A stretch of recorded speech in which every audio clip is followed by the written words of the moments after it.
ও দা ও মেঘ এসে কত দেইছো তাই তো আকাশ ভরা মেঘ।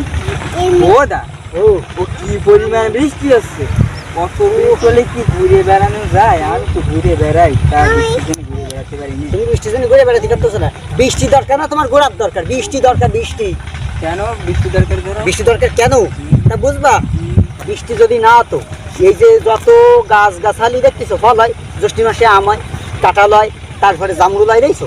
হ্যাঁ, এই বৃষ্টি যদি না হতো কোনো ফল ফলাদি কিচ্ছু হতো না। তাহলে তুমি কি এই বৃষ্টিতে খুশি না বৃষ্টি না হলে খুশি?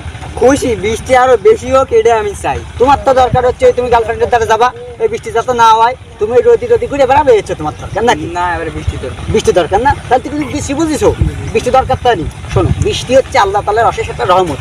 বৃষ্টি যদি না হয় তাহলে এই পৃথিবীর মানুষ অনেক কিছু পাবে না, বুঝতে পারিছো? এই জন্য আল্লাহর কাছে বেশি বেশি বৃষ্টির দোয়া তো করতে হবে, বুঝতে পারিছো? তাহলে বৃষ্টি বুঝিছো, তাহলে এবার আমরা বৃষ্টি জান বুঝিছো, তাহলে সবাই বুঝতে হবে বৃষ্টি আল্লাহ তাআলার রহমত, বেশি বেশি দোয়া করতে হবে যাতে কি হয়, বৃষ্টি হয়, বুঝছো? তাহলে এবার চলো আমরা বাড়িতে।